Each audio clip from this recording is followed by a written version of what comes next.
हमारी नीलम building protection system limited ने अभी 3-4 साल पहले काफ़ी रिसर्च के बाद एक नया प्रोडक्ट निकाला है मार्केट में। उसका जो है नाम है बॉन्ड WP440। ये प्रोडक्ट ऐसा है जो कि हमने कई चीज़ों को मिक्स करके एक प्रोडक्ट बनाया था, तो इसमें सारा कुछ प्रॉब्लम सॉल्व हो जाती हैं इसमें। तो जो भी जहाँ भी लगाओगे, जहाँ शोरा है आपके प्रॉब्लम है, उसका पुराना प्लास्टर निकाल के वॉश करके आपके इसकी 6 mm की लेयर आपने इस पर चढ़ा देनी है। ये परमानेंट सॉल्यूशन है, जब तक घर खड़ा है वो आएगा, वो 6-8 महीने वाला नहीं है। ये दिस इज परमानेंट, माने इसके अंदर क्रिस्टलाइजेशन भी है, हाई स्ट्रेंथ भी है और शोरे को बिल्कुल फ्लोराइड सल्फेट जो निकलते हैं वो रेजिस्टेंट पावर भी है और M20 की स्ट्रेंथ भी है। तो ये पूरी प्रॉपर जो है आपकी शोरे को ख़त्म कर देती है। कि जितने भी हमारे घर में हैं, ये आम प्रॉब्लम है। कई 2-3-4-5 तरीके हैं जिसकी वजह से हमारे शोर आता है।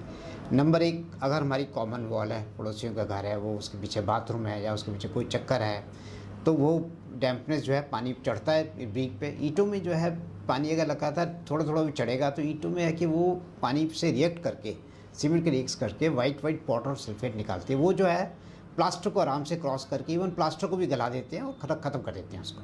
आप जितने मर्जी पेंट कराओ फिर निकल जाते हैं। या क्या होता है कि जैसे आपने 2 लोगों ने घर बनाया, दोनों की घरों का जो DP जो लेवल दोनों का डिफरेंट है, तब भी आपकी DPC ख़त्म हो जाती है, वहाँ से पानी चढ़ जाता है।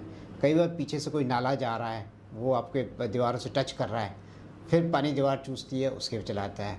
तो जो नीचे की मिट्टी होती है हमारी, वो 100% जो है साफ़ सुथरी नहीं होती। उसके अंदर केमिकल्स होते हैं। वो पानी के साथ जब केमिकल ऊपर चढ़ते हैं तो ब्रिक से रिएक्शन करते हैं, रिएक्शन करके वो शोरा बन के बाहर को निकल आते हैं, जिससे हमारे पेंट भी निकल जाते हैं घरों के और बहुत सी जगह पे तो प्लास्टर भी भुर जाते हैं। इतना बुरा हाल होता है।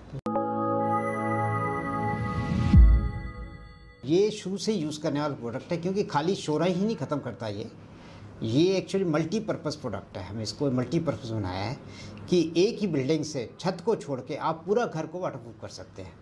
उसमें क्या क्या चीज़ आती है, जैसे आपने बेसमेंट बनाई, बेसमेंट में रिटेनिंग वॉल के ऊपर आपने 6 mm की लेयर चढ़ा दी, आपको कोई भी कुछ करने की ज़रूरत नहीं है, उसके बाद सीधी मिट्टी भर दीजिए। तो ये बेसमेंट के लिए हो गई। उसके बाद होता है कई लोग बेसमेंट नहीं बनाते, वो वैसे ही खड़ा करते हैं, तो उनकी DPC जो है वो वर्टिकल और हॉरिजॉन्टल, आप उसमें भी इसको यूज़ कर सकते हैं। आपकी कभी राइजिंग टेम्परेचर की प्रॉब्लम नहीं आएगी कि वो नीचे से जो पानी ऊपर चढ़ता है वो ख़त्म हो जाएगा। दूसरा है कि अगर पड़ोसी वॉल की जो है आपका और आपका लेवल डिफरेंट हो रहा है, तो आप इसको एज ए वर्टिकल DPC की तरह यूज़ कर सकते हैं। मैंने अपनी दीवार को प्लास्टर कर दीजिए इसी का 6 mm का, तो आपकी वर्टिकल DPC बन गई, तो पड़ोसियों का पानी आपके फिर नहीं आएगा। फिर आ जाता है आपके बाथरूम्स आते हैं। बाथरूम में भी यही यूज़ होगा और बाथरूम में कभी लीकेज नहीं आएगी, क्योंकि दूसरी कोटिंग्स होती हैं 1 mm की, आधा mm की ब्रशेबल कोटिंग है, वो कहीं ना कहीं से थोड़ा भी झटका लग गया, टूट गया, क्रैक हो गया तो प्रॉब्लम आती है। ये 6 mm मोटी लेयर है और M20 की स्ट्रेंथ है, तो इसके ना तो टूटने का डर होता है, ना ही बाथरूम कभी लीक करेगा आपका। तीसरी चाहते वाटर टैंक बना रहे हो, स्विमिंग पूल बना रहे हो, तो हर जगह यही प्रोडक्ट यूज़ होगा। घर में जैसे आप बनाया, बड़ा घर बनाया, बाहर बालकनियाँ बना देते हो आप बालकनियों के दीवारों पे देखा होगा आपने, सोसाइटीज़ में देखा होगा, सब जगह देखो, बाहर की जो सोसाइटी के बाहर के जो छज्जे होते हैं जिससे हम बालकनीज़ हैं, वहाँ सबके पेंट साफ़ होते हैं। आपने कहा वहाँ पर धब्बे आ रहे हैं, वो कैसे आपने तो इतनी अच्छी बिल्डिंग बनाई थी फिर भी आ गए।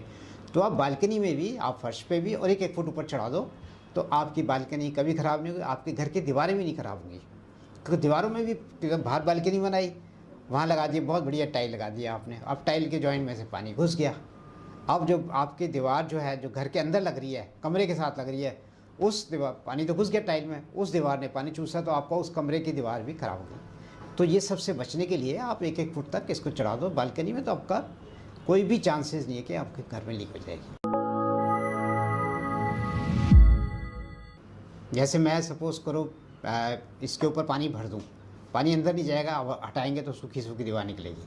पर मैं नीचे से किसी ज़ोर से फूंक मारूं प्रेशर के साथ, तो बबल बनेंगे, ऊपर एयर निकल रही है, तो इसमें एयर तो पेनिट्रेट होती है, पर no moisture, no dampness, no sulphate chloride, वो कोई उस सब चीज़ों का कोई असर नहीं होता। तो क्या होता है, जो हमारी पुरानी बिल्डिंग्स होती हैं, जो भी होती हैं हमारी बिल्डिंग्स, वो केमिकल रिएक्शन उनके सीमेंट के, चूने के होते रहते हैं कंटिन्यूस, तो उसके अंदर जो गैसेस बनती हैं उनके निकलने का कोई ना कोई वे आउट होना चाहिए। तो इसलिए ब्रीदेबल प्रॉपर्टी जो प्लास्टर होगा, तो उसकी लाइफ बहुत ज़्यादा होती है, एक वो कभी क्रैक नहीं होते। हाँ, इसमें आपने एक बड़ी बकेट लेनी है और पहले पानी डालना है।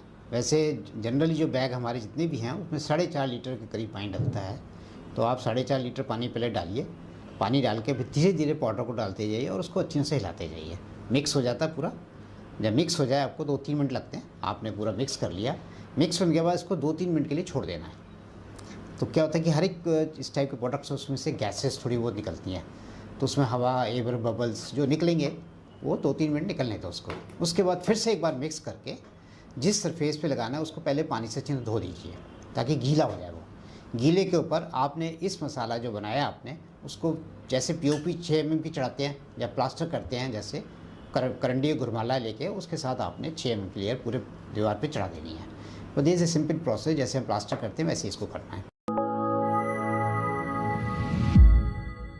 सबसे पहले कोई भी हम घर बनाते हैं उसमें कुछ लोग बेसमेंट बनाते हैं, कुछ लोग नहीं बनाते। हम लोग कुछ लोग स्विमिंग पूल भी बनाते हैं, बहुत कुछ घरों में कुछ करते हैं। तो जो आदमी बेसमेंट बनाता है तो उसमें बेसमेंट में जब हम रिटेनिंग वॉल खड़ी करते हैं दीवारों पर, वर्टिकल वॉल, पहले तो हॉरिजॉन्टल वॉल आती है, नीचे की होती है, बेस बनाते हैं।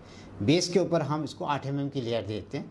आपने ऑर्डनरी PCC डाली है आपने एक 3-6 की, और उसके ऊपर आपने इसकी 8 mm की लेयर दे दी। उसके ऊपर आपने अपनी राफ्ट डाल दी, वो आपका बेस स्ट्रॉन्ग हो गया। उसके बाद दीवारें करते हैं, वर्टिकल होती हैं, वो बेसमेंट की वॉल आ गई। उसके ऊपर भी आपने तस्वीर को अच्छे से गीला करके और 6 mm की लेयर देनी है। जो उसमें कई लोग पत्तियां लगी होती हैं लोहे की बाहर निकलती हैं, पहले आपने पत्तियां जो भी है, थोड़ा सा जो भी नीरू है उसको ग्राइंड करके साफ़ कर देना है। उसके बाद गीला करके आपने इसकी 6 mm की लेयर ऊपर चढ़ानी है, जैसे प्लास्टर करते हैं वैसे चढ़ा देना इसको। ये आपका बेसमेंट में हो जाता है। तो इसमें मैंने शो भी किया है इस बैग के अंदर, क्या है कि आप इसको कहाँ कहाँ लगा सकते हैं। बेसमेंट है, आपके बाथरूम्स हैं, सेम चीज़ आपने बाथरूम है, DPC जैसे आप घर की डालते हैं, जहाँ पर आपने बेसमेंट नहीं बनाई या कुछ नहीं किया तो DPC वहाँ मस्ट है। तो DPC के ऊपर भी हम हॉरिजॉन्टल भी और वर्टिकल दोनों ही जो है इसमें हम DPC इससे सजेस्ट करते हैं। कई लोग सिर्फ हॉरिजॉन्टल करते हैं, पर ये सजेस्ट कि आप वर्टिकल भी कीजिए, ताकि अगर फ्लोर आपको ऊपर नीचे हो भी जाता है तब आपकी वर्टिकल DPC बहुत काम आती है वहाँ पर। तीसरा आता है आपका बाथरूम्स हैं। बाथरूम की बड़ी प्रॉब्लम्स होती है दीवारों पे, आप इसको फर्श पे भी कीजिए और दीवारों पे कीजिए, तो आपके घर के कमरे के अंदर कभी भी डैम्पनेस आएगी नहीं। तो मैंने दिखाया हुआ है इस बैग, ये 25 kg का बैग होता है और एक बैग से 25 फुट एरिया ही होता है, क्योंकि इसकी 6 mm की लेयर आती है जो अप्रॉक्सीमेट 1 kg से 1 फुट एरिया होता है। कोई तो हम जनरली हर किसी को कहते हैं कि एक बैग ले जाइए, 25 किलो एरिया होगा। आपकी बहुत ज़्यादा दीवारें करीब हैं तो आप एक आध बैग एक्स्ट्रा वैसे ले जाओ कि कम कहीं मोटाई कम ज़्यादा होती है, पर जनरल जो रूटीन में हम देखा है 25 फुट ही एवरेज आ रही है। ऐसे आप स्विमिंग पूल बना रहे हैं, अपने घर में बना रहे हैं, छत पे बना रहे हैं, आप उसके ऊपर भी बेस में 8 mm का, वर्टिकल 6 mm की बना दीजिए, आपका कभी स्विमिंग पूल लीक नहीं करेगा। और उसके ऊपर आप डायरेक्ट टाइल लगा सकते हैं, फिर कच्चा प्लास्टर साथ ही साथ करो, साथ साथ टाइल लगा सकते हैं, कोई दिक्कत नहीं है। और एक और प्लस पॉइंट है कि इससे जैसे कहीं आपने वाटरप्रूफिंग करनी है टैंक के अंदर और टाइल लगाना चाहते हैं, तो आपको उसी जब प्लास्टर जो टाइल लगानी है वो आप इससे भी डायरेक्ट लगा सकते हैं, तो दोनों पर्पस हल हो जाएंगे। टाइल भी लग गई और आपका टैंक भी वाटरप्रूफ हो गया, तो आपके कॉस्ट, सीमेंट की कॉस्ट तो बिल्कुल जीरो हो जाती है, बच जाती है पूरी।